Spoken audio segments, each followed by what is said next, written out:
good? Doors closed. Everybody's having fun. All right. All right. Well, welcome everybody. Let's sit back a little bit somewhere here to GDEX. This panel, we're going to sort of do some introductions. We're going to talk about our businesses and where we are and what sort of our needs are and how we do that. But then we're going to open it up to a lot of Q&A. So it's going to be more conversational than us sitting up here doing a lecture. But we'll do some introductions. So I am Chris, the CEO, President of Multivarious Games, and the lead organizer for GDEX. So again, thank you for coming to GDEX. We really appreciate it. I'm joined by Chase. Hello. From Open Realms, and Matt from Max Gaming. I'll let them do a more thorough introduction of themselves. Hi, I'm Chase. I'm from Open Realms Games. Our game that we have out right now is called Forge Quest. You guys will find us all the way in the back over there. We have 2 large screens and a big sign. Yeah, we've been a team for we're about 5 years now. We opened up in 2011, and we've been working on our game since then. Over the years, we've done a lot of contract work. We've talked with a lot of artists on both, on like sound design, on illustration, on 3D art, and it's definitely something that, we've had some experience in. So. My name is Matthew Wright, the studio director and managing member of Max Gaming Studios. We currently have an office out of Westerville.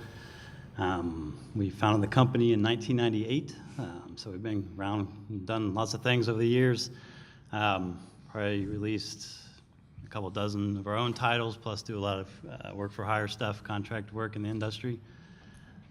Currently, we have an early access game on Steam called Dark Horizons Mechanized Corpse.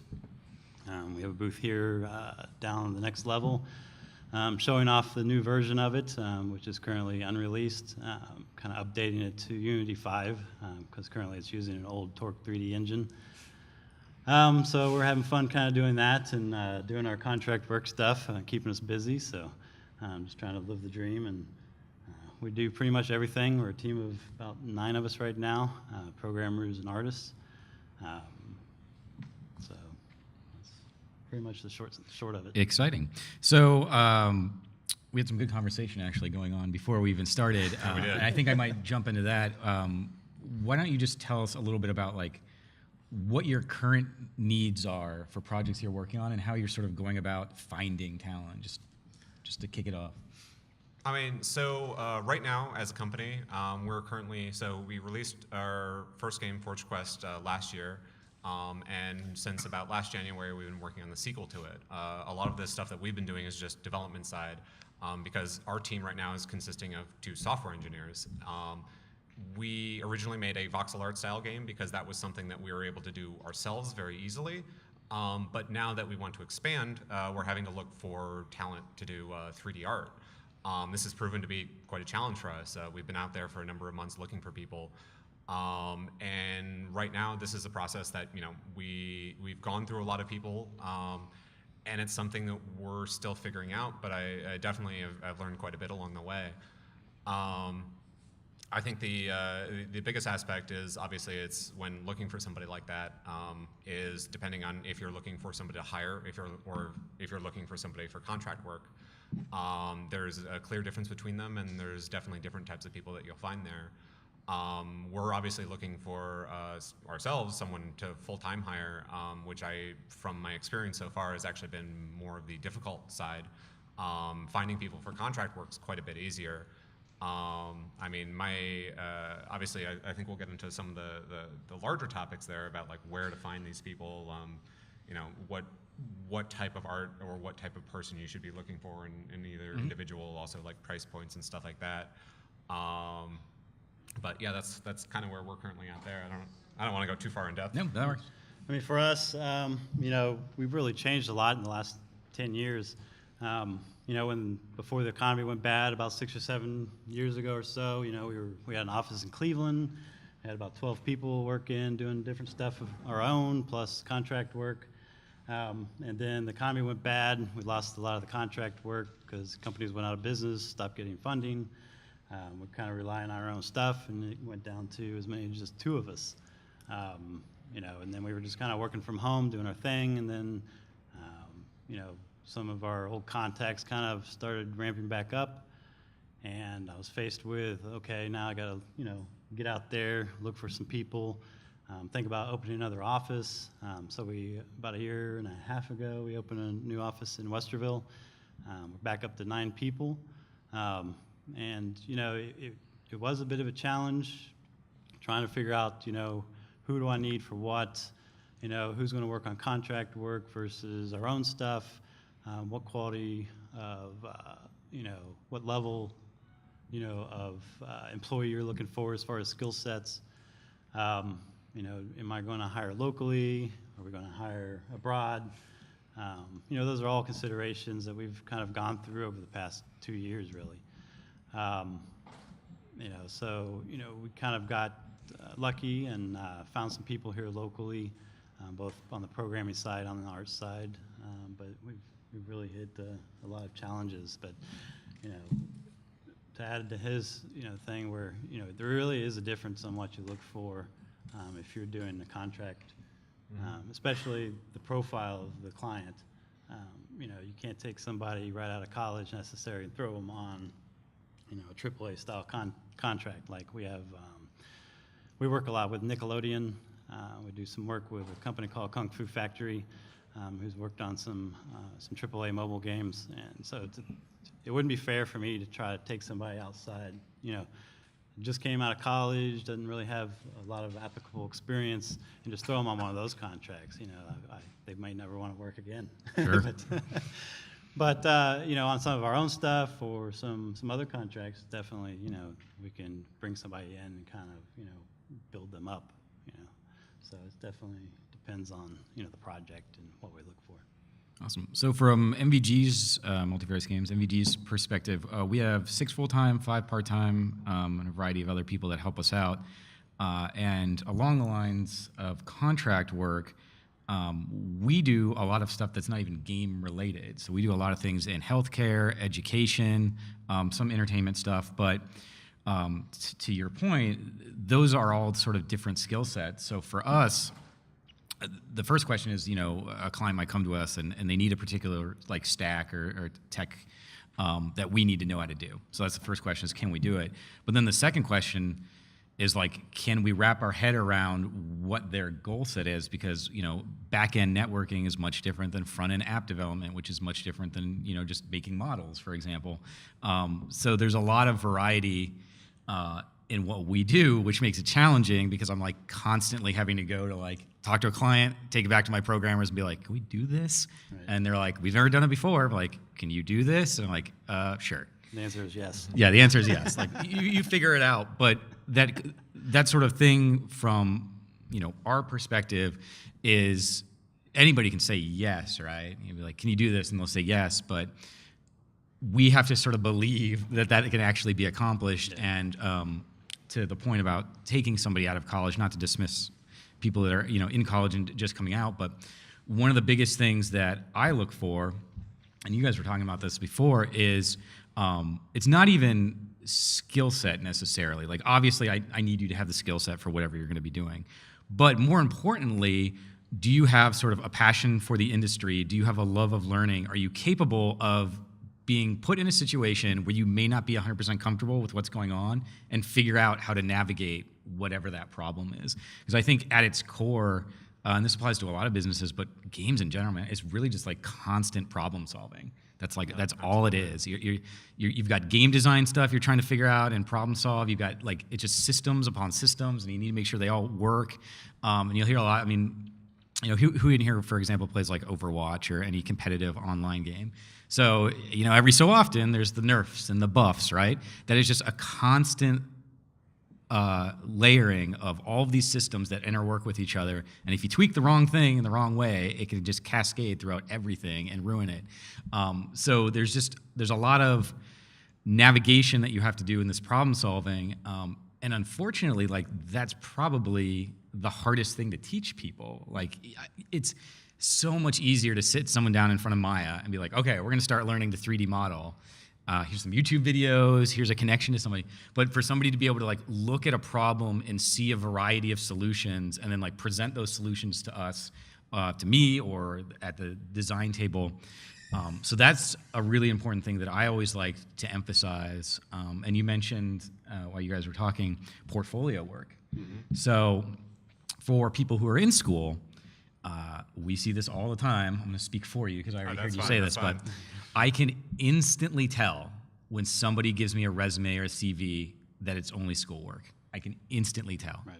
Almost all the programs here in Ohio, for example, are doing similar things. So if you're doing a programming track or a technical art track or whatever, you're going to have similar assignments between OU and Miami and Shawnee State and whatever.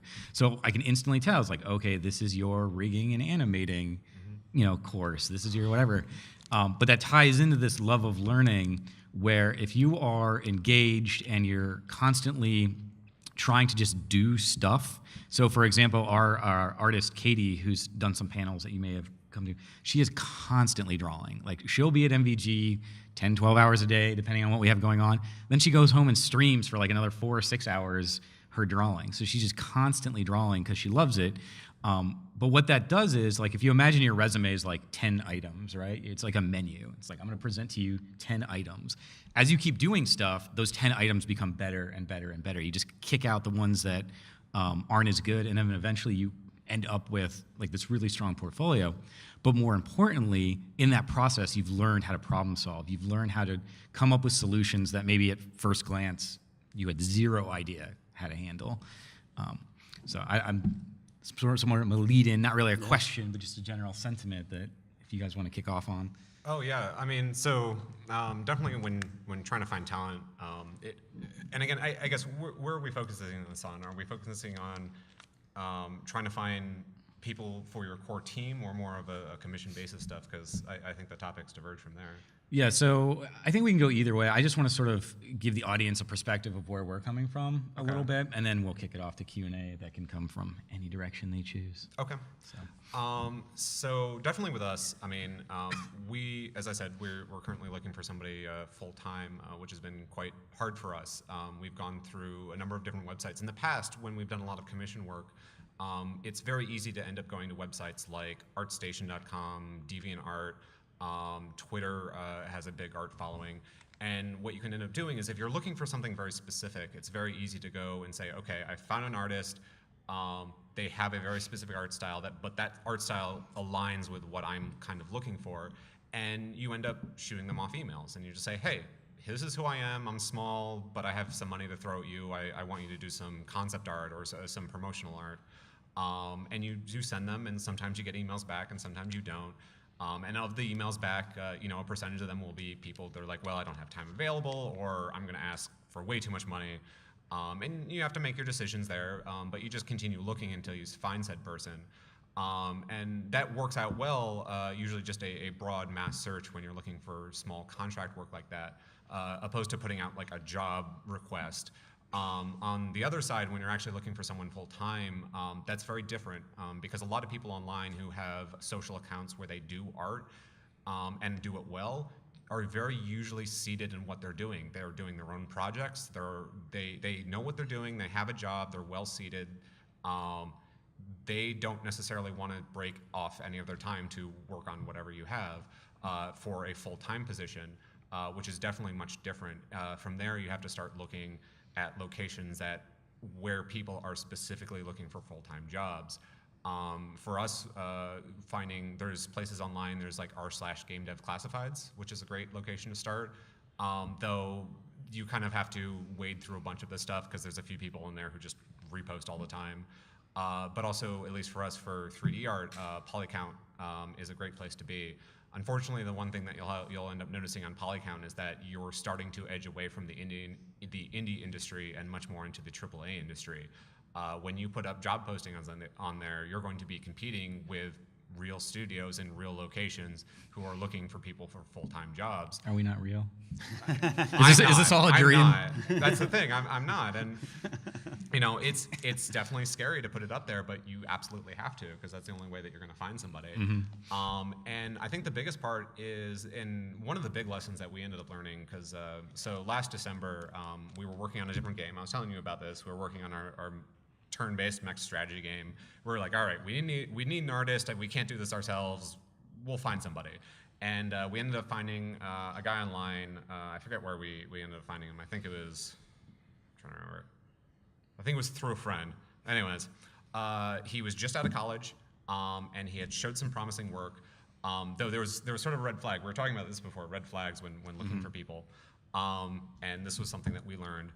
The red flag was that when we looked at his project work, it looked very good. And these were things that he worked on in class. We knew this, but the problem is, and this is especially hard when trying to review anybody's stuff that they work on in class, is sometimes you're not sure what is project work. Which is like, oh, here's a project that 10 people worked on, and it's very hard for you to say, well, what aspect of this did you do? This looks very good, but there was 10 people who put their time and effort into it, so I'm not able to say how much effort you really put in. Were you just the guy on the side who, you know, didn't really contribute? Now, this particular person that we found was great for us. I mean, he knew how to make art, but only until we started working with him did we really find that he was very set up in skills just to make 3D art. And to explain that a little bit, in the Indian industry, and especially with a team with us, with 2 people, we need someone who's going to be a generalist, someone who they can do they can concept, they can do models, they can animate, like they know the pipeline, they know how to do textures.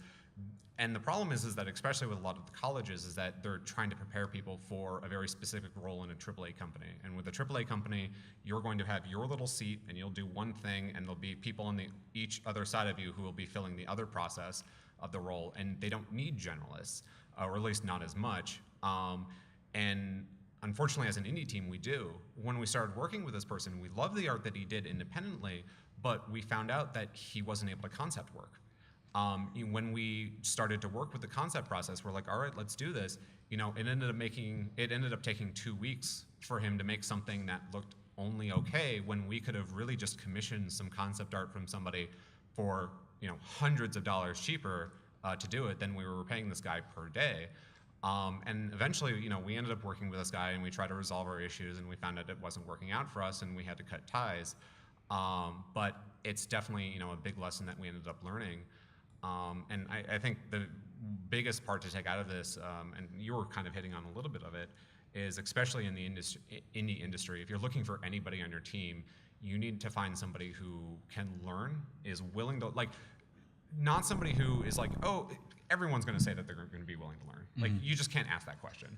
It's like if you ask somebody who stole something, did you steal it? They're not going to tell you. But you need to find somebody who's already a self-learner, someone who's going out there and taking their own initiative before you even talk to them to do this type of stuff, with whatever type of person that you're looking on to take onto your team, not somebody who just sort of dabbles on the side or took a class in it, someone who actually like cares about the material. This was even talked about in Seattle at Steam Dev Days. They had a whole big talk about this, where it is much better to find somebody on your team who you can work with well and can do can work within the constraints of the team, more so than someone who is skilled. Skill can be learned, but the other stuff is more of a personal trait that just sort of permeates through the individual. And I think it's one of those that when looking for people, that's what you need to end up identifying. Yeah, I want to tap on the red flags a little bit, because I think that's important for all of you who are looking for talent or starting a company. You know, we have this package of this person that Chase described, right? That's this ideal person we want to find, and hopefully we can find them. But you're gonna have to learn to like trust your gut on a lot of these things, and it can be really tempting, particularly like when you're desperate and you need somebody to sort of overlook some of those gut checks. And I guarantee you, 9 times out of 10, it's going to be costlier to ignore them than it would be to just try to find somebody else, because you really do need to trust the people you're working with.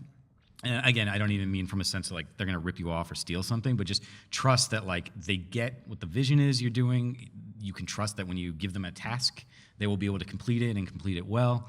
And then, of course, other things, like if they're just super difficult to work with or whatever, like it just bites you in the ass. Yes. Like it really does. It always does. I mean, one of the things that I always try to do when I'm interviewing someone is I make it less about what their skill set is because you can give me a resume and I can see what your skill set is generally. You can give me a portfolio and I can see what you're capable of doing potentially.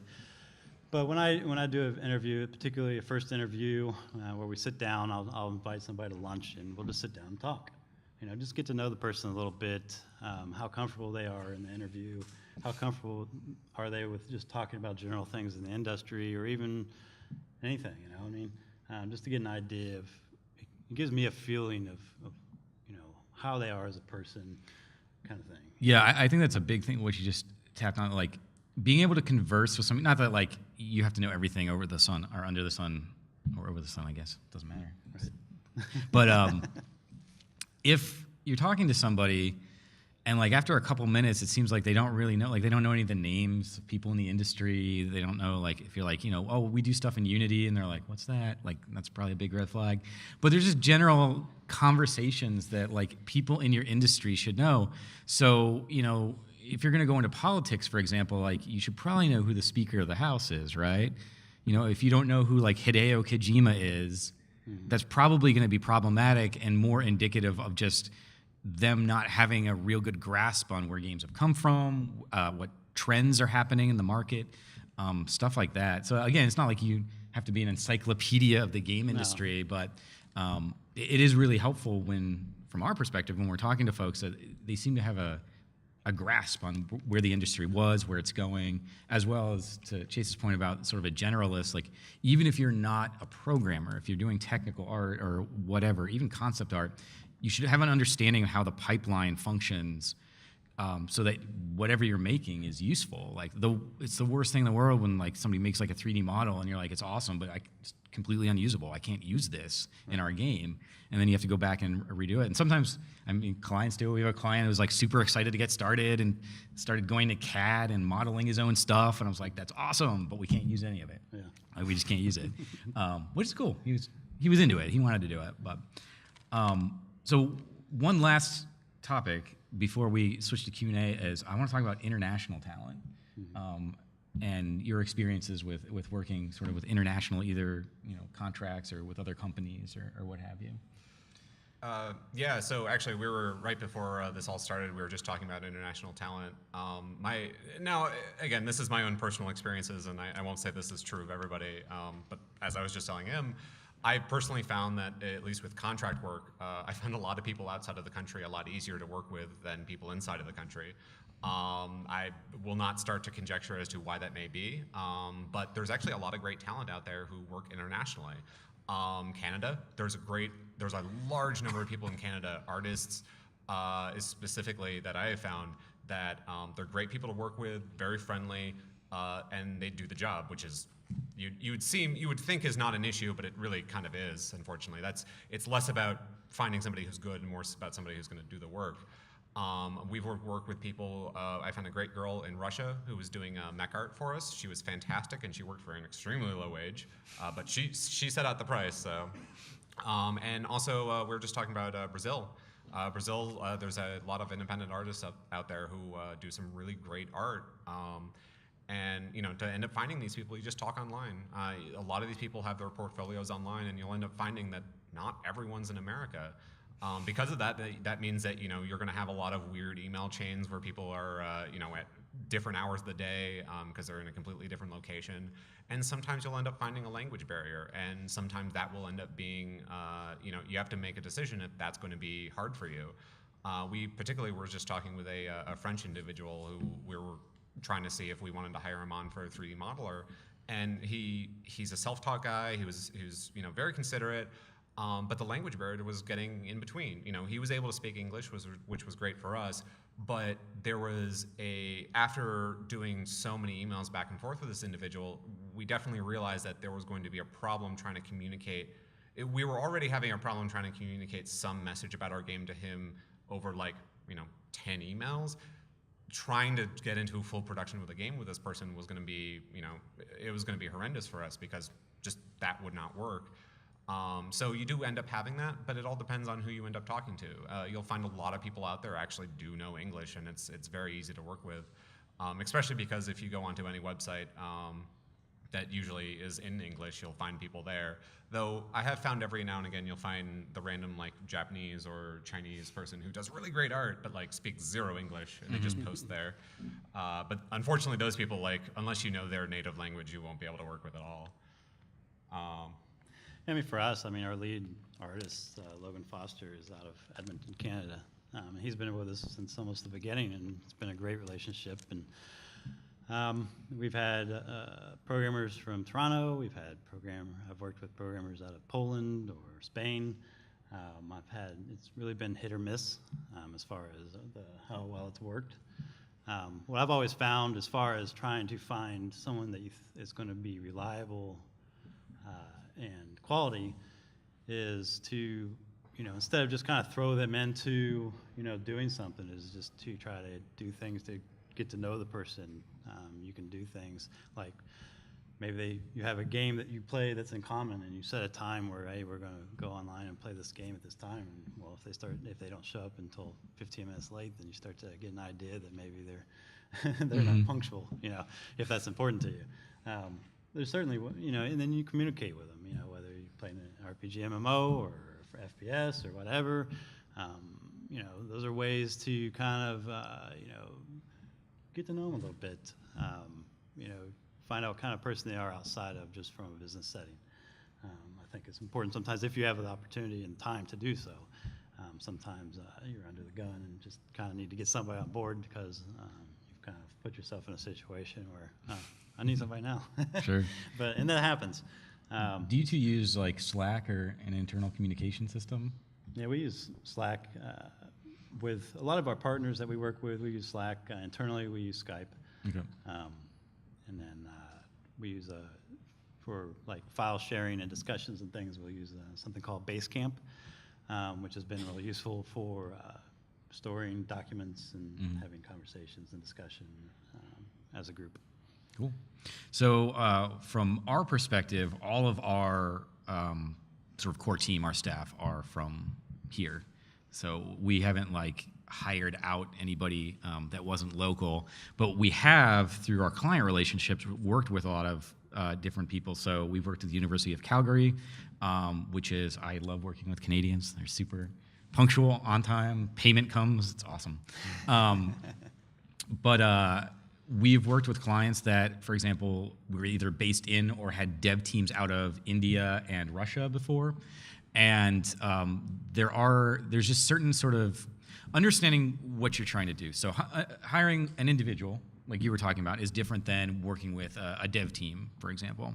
And there are a lot of teams in places like Russia and India that, like, their whole business model is to try to get Western business. They're just trying to drive it from Canada, the US, the UK. And they know English really well, like they're on top of it, but they're like almost like practical to a point, or maybe literal might be a better word. Mm-hmm. So going back to the like, you want to find somebody that can problem solve and come up with solutions. Like, in my experience working with Indian teams, they're not going to do that. They're going to do exactly what you told them to do, like literally. And in instances where like you may be working on a project and you're like, oh yeah, I made this systems menu, but I didn't include a back button. You'll make a note of that and you'll put a back button in. A lot of times they won't even do that. They will literally make your systems menu without a back button, and they won't even tell you that there isn't one. Like, you just forgot to put it in the design doc or whatever. It's like the genie's wish. Yeah. They'll do what you say, but not what you want. Yeah, they will literally do exactly what you say, and a lot of times they will require that you write it down or email it to them, so they have a sort of just, here's the written thing, and they'll pass it off to whoever. That being said, there's a lot of talented developers there, but it's just like understanding how they work as a group is really important. I found Russia have like a lot of really good artists lately, which has been pretty cool. But yeah, there is, with the sort of democratization of games and platforms, there are people all over the world that are super talented and want to be involved in what you're doing. But there are some barriers that you're going to have to kind of work through. So let's open it up to Q&A. I think we've got about 16 minutes left, so yeah. If I don't think I could find the right person locally, I'll start looking at different websites. Is there a paper trail, for things that they've done, people I can contact, as references? There's something about Reddit. I like Reddit, but there's just something about Reddit that, like, some of the conversations I've had on there, I'm like, you realize that, like, I'm gonna be your boss, right? Like, why are you writing what you're writing or phrasing it in this way? So I think it's just maybe an artifact of Reddit just being super informal and top of mind as a ecosystem. Like, that's what the platform does. But yeah, I've definitely have mixed results, but you can find a lot of both sort of international and national talent through Reddit Game Dev. There's lots of people out there trying to find work, and it's just, unfortunately, you really have to do your due diligence and digging through what you can find out about them. I don't even contact somebody unless I can find posts that they've made and maybe projects that they've said they've worked on before, and I'll email people. And if you can, I don't know, a lot of people can't, but if you can make it out to other expos or shows, whether it's PAX East or GDC or anywhere, and network, get out there, meet people, go to your local game dev meetup. That's where I've been able to find some people. And yeah, I was going to mention COG. Who here knows what COG is? Okay, so if you go to the COG, COGG, Cody is one of the lead organizers over there. But that's our local Central Ohio-based game dev group, and there's always a lot of people that are very talented working on things as well.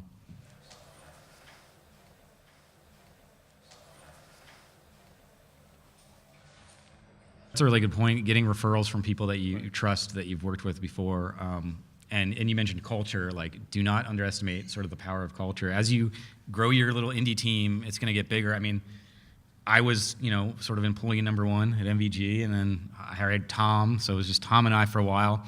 Now we've grown, but it's definitely changed. Like, every so often, every couple of people, like every year, like, there's just little things where you're crafting what the culture of your company's going to be, and you want to make sure that, one, it's positive and constructive, but two, that people you bring in are going to fit in with it. And there's nothing wrong, like, necessarily, unless they're like assholes or something, if they don't fit in with your culture, that's okay. Like, there's just some things, like, being part of multivarious games means you're going to be running GDEX, and that means you're going to be spending a lot of time not making games, putting an expo together. And if that's not something you're into, maybe MVG's not the place for you, and that's totally cool. Or maybe it's one of those things where you're just straight up with me when we're talking, and be like, look, I don't really like crowds, I don't really like to be at events, but I do really want to help you on this particular thing, then we can work on that.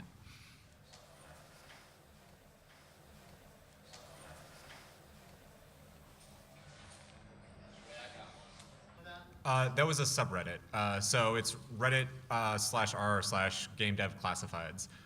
It's a specific subreddit for people who are either looking to do work or people who are looking for people to do work. And it has varied success on there. Definitely, if you're out there looking, I would recommend putting some post out there. But it's something that has varied success. You may have to I found it more useful for trying to find somebody who's looking to do work, like if I'm looking for an artist, but you'll have to go through. There's a lot of people on there who I kind of look at and I wouldn't use, but every now and again you do end up finding somebody. And really, I think the aspect is that you just have to be out there on every available source just looking for people, because there's a lot of people who are available at only certain points in time, and it all depends on what you're looking for, but who knows when that particular person is going to be out there looking for to meet. Well, so PAX West did happen. PAX Prime is in Seattle, and then you went the to Steam Dev Days was the other one. So PAX doesn't release when they're going to let tickets roll to, like, stop scalpers and stuff. So, like, PAX East, literally, we were in the middle of getting stuff ready for GDEX, and our artist comes in and is like, PAX East tickets are on sale. I'm like, oh my God. And, like, by the time we had gotten in the queue, they'd already sold out of the weekend passes. So for PAX related stuff, you're going to want to follow, like, their Twitter.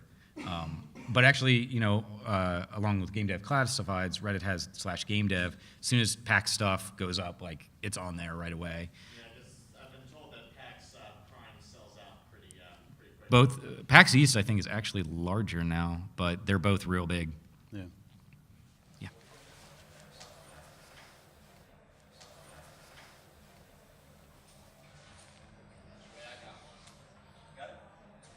Oh man. I think it's very contextual. It depends on who you're looking for. I mean, we've obviously talked about what to look for.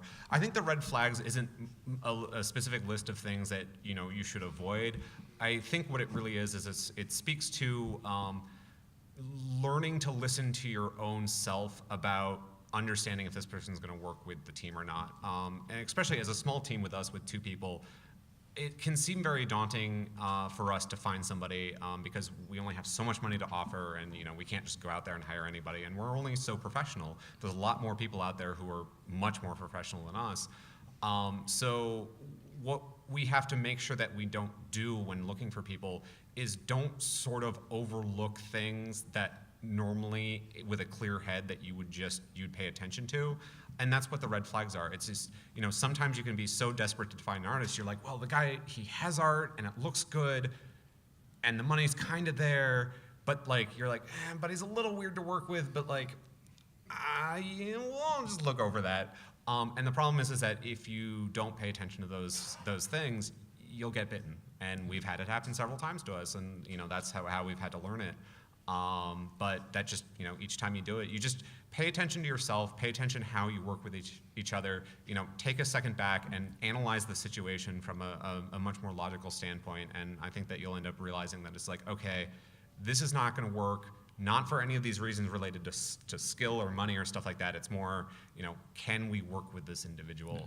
Because both of what those guys were saying, when you work with anybody, and especially on a team, with indie more than anything else, if you're looking for someone who's going to be on your core team, you're looking, and I don't want to say you're looking for a friend.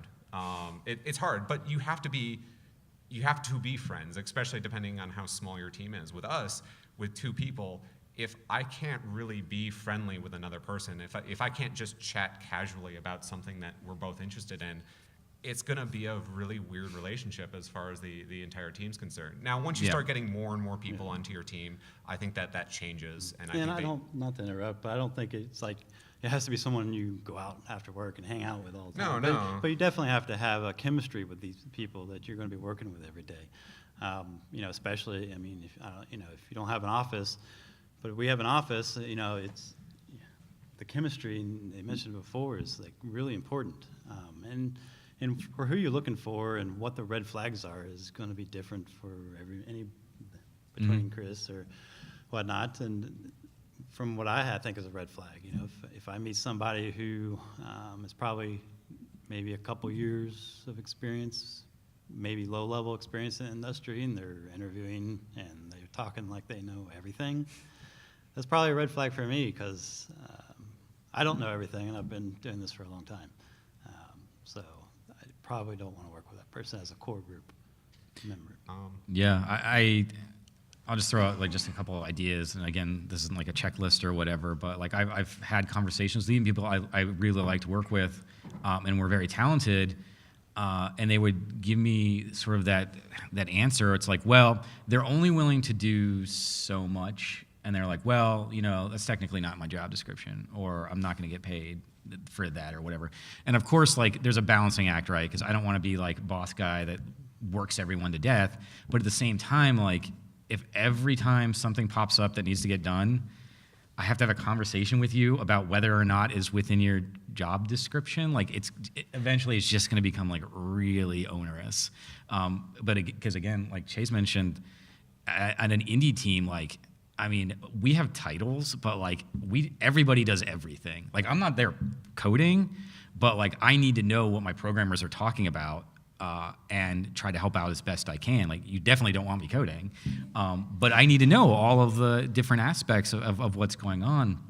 And there will be times when so many of you probably met Laura Lee out there who was doing registration. She's our technical artist. She's not an event coordinator, but she stepped up and did this. And so there's just a lot of things that kind of have to be done in a small studio. And if you don't have that chemistry, it can be really hard to even just do normal things, if that makes sense.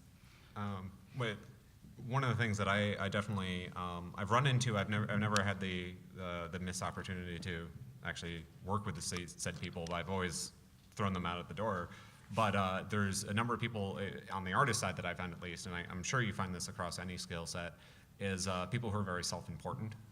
People who they believe like they know what they're doing, and like they're the God's gift to whatever that skill set is, even though that they've never actually really done anything that important, and they're just out of college or something like that. And it's just they talk themselves up so much, and to an extent, I mean, especially when you're just learning to know somebody, you kind of have to take them at their word a little bit.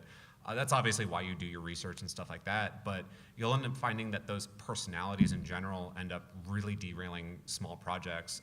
Over the years, I've worked with a number of small indie teams who are just not trying to make money, they just wanted to make a game, and they get torn apart by those people, because what ends up happening is they're like, I want to do my thing, and this is what we're doing, and we're going to take it that direction. And if you already are in a small knit team and you bring somebody on like that, they're just going to take their ideas and run with it, and then when you tell them no, they're just going to be like, well, I don't want anything to do with this, and they'll leave. Right. And And that's really important to understand as an owner or somebody who runs an indie studio. And when you're looking to hire somebody, you're not going to have 50 people and you have 10 people who are really good at this and 10 people are really good at that. I mean, if you have a team of 5 to 10 people, everybody's kind of got to wear multiple hats.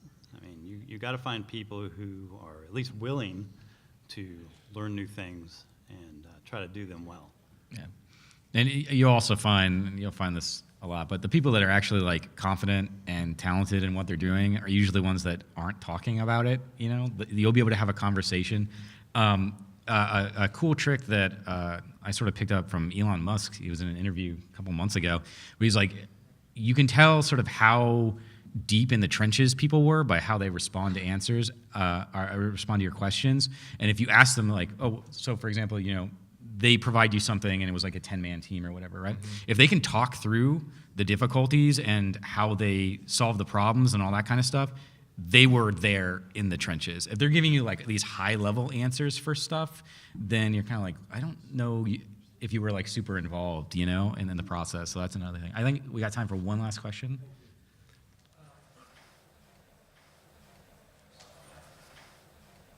We encourage it, and actually our game out there, No Mercy, was started as a side project by our artist, Katie. But I think it's a challenging thing, and I don't know if there's a right answer for it, because you want people to be passionate and pursuing their own interests, and even when they come to work, you want them to be excited about it. But I mean, there's certain things where it's just like, for example, we have a no video games at work policy, which seems ridiculous for a video game studio, right? But the concept is just like, it's too easy to get caught up. Like when Overwatch came out, like that's all everyone was talking about, and I was like, sweet Lord, I think at the end of the day, you have to do two things. One is you have to understand that even if you are one person working on, your home computer, you are a professional. This is a professional thing. This is a career you were trying to do. So our business, our office is a professional environment. And then the second thing is try to have as much flexibility as you can within your culture that allows people to pursue passions and new learning experiences, because you never know what will bubble up to the surface that might actually become a good opportunity for your studio. I mean, for me, I don't necessarily encourage it, but it doesn't bother me. I mean, I think it is good that they're, especially if they're newer to the industry, that they're out there, they're doing extra projects, they're trying to build, their knowledge base and do things. I think as an employer, you worry about, the amount of stress that they're putting on themselves. How does that affect their day-to-day full-time job with you? Are they getting their job done? Do you find that they call in sick a lot because they're not sleeping? Those are things that I've run into, certainly. So those are definitely concerns for somebody who's, trying to do too much. But I think it can be good. Final words of wisdom, Chase? So there's been a few small teams that I've worked on that have disbanded over the years, and I've certainly found that it's not necessarily a bad sign, because I certainly have found people who've been working on their own projects and it's worked out just all right.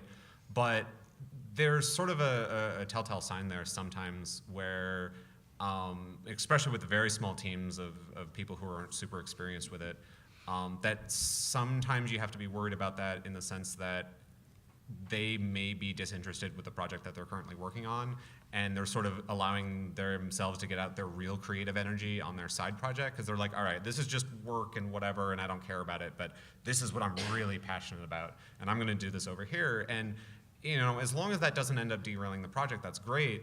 But you have to watch out for that, because sometimes that might be a sign that the person is, their real focus. You have to understand why they're doing that.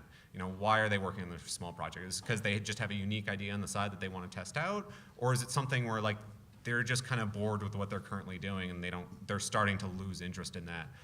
Because that loss of interest in the main project that you're working on with a small team, if you start noticing that, you have to solve it. You either have to figure out what you need to change, or you just have to identify that person's not going to work for you. But having said that, that's not necessarily just because someone's working on a small project on the side. Sure. Does not mean you should kick them off your team. All right. So we've talked a lot about challenges and stuff, and I'm going to leave on a high note, because there are a lot of talented, passionate people out there. I mean, just look at who's come to this event. So yeah, when you're out there making your team, hopefully some of our advice is helpful, but know that there are like killer people. My team is amazing. Like, I wouldn't trade my team for anything. So Do extreme vetting. Yeah. So thank you all for coming. We'll be around out there if you want to chat with us, but have a good GDEX.